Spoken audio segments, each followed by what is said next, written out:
अस्सलाम वालेकुम नाजरीन, मैं हूँ शाम और आप देख रहे हैं मार्का। और इस वक्त मैं मौजूद हूँ ढोकम्यानी ज़िला मियाँ वाली में।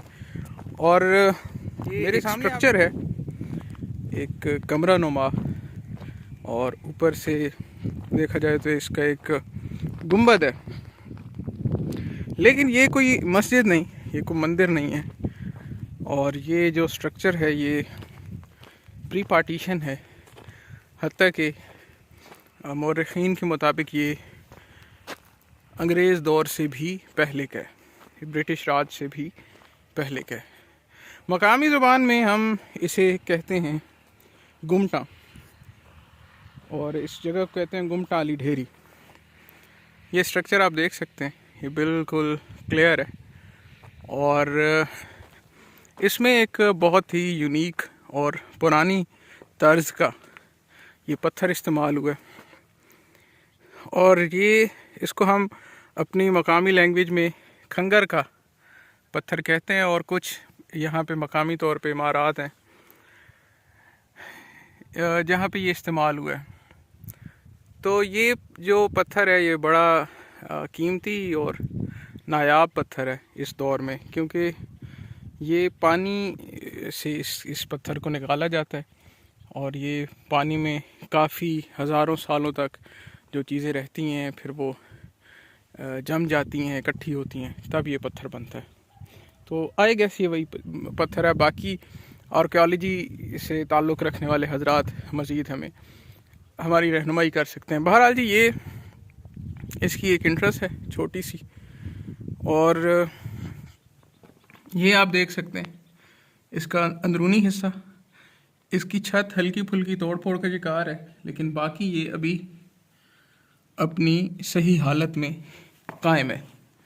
गो कि इसकी केयर नहीं की गई, मकामी लोगों ने भी इसकी तरफ कोई ख़ास तवज्जो नहीं दी और इसको महफूज करने के लिए इक़दाम नहीं किए गए। इसकी आप साइडें देख सकते हैं, इसको किस तरह से बनाया गया है। छत देख सकते हैं, इसका स्ट्रक्चर देख सकते हैं, इसकी आप दीवारों की मोटाई देख सकते हैं कि किस कदर मजबूती से इसको तामीर किया गया। और ये देख सकते हैं आप, इसकी चौड़ाई एक एवरेज कमरे का साइज़ है ये, और इसको बनाया गया। ये मैं आपको इसके अतराफ़ दिखाता हूँ, और यहाँ से आपको यकीनन इसकी हाइट का भी अंदाज़ा होगा कि ये किस कदर हाइट पर ये बनाई गई है।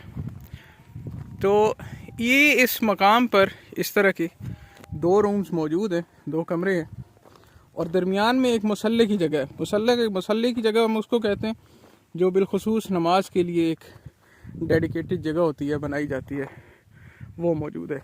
एक ये कमरा है जी, दूसरा वो सामने रहा कमरा, और मैं मुसल्ले की जगह भी आपको दिखाता हूँ।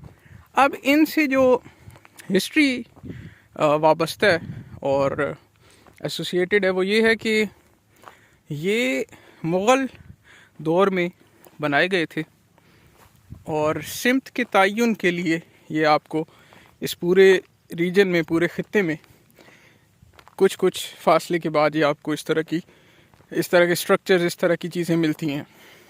अच्छा, एक तो ये जो दूसरी इससे रिवायत है मुतल्लिक, वो ये है कि डाक का सिस्टम जब हुआ करता था, अंग्रेज़ से पहले की बात हो रही है, बरसगीर में जब बज़रिया घोड़े डाक चला करती थी, तो ये कुछ स्टेशन हुआ करते थे।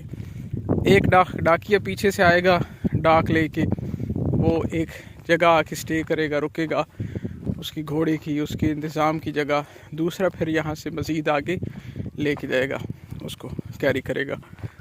तो ये कुछ रिवायात जो मैंने सुन रखी हैं। ये है जी वो मुसल्ले के लिए डेडिकेटेड जगह, ये पत्थरों का कुछ अहाता जो बनाया हुआ है। तो ये मेरे ख़्याल के मुताबिक, जहाँ तक मेरी मालूमात हैं, तो ये उसके लिए मे बी इसका कोई और पर्पज़ हो, या यहाँ पे भी कोई छोटा सा कमरा वाक़ई हो। लेकिन अगर कमरा होता, इस तरह का स्ट्रक्चर होता, तो ऑब्वियसली उसकी बाक़ियात कायम होती। बहरहाल जो इसकी ज़ाहिरी तौर पर देख के लगता है तो वो यही है कि ये मुसल्ला था। और ये जी इसकी अतराफ़ हैं। यहाँ नीचे से एक बरसाती नाला, जिसको त्रप्पी और मुख्तलिफ़ नामों से मुख्तलिफ़ इलाक़ों में जाना जाता है, पुकारा जाता है, वो गुज़रता है। और ये नीचे एक मेरा ख़्याल बुज़ुर्ग हैं, उनका मज़ार शरीफ है। सामने 2 कुछ डेरे हैं और ये आबादी है जी। और ये वाक़ई है ज़िला मियांवाली में।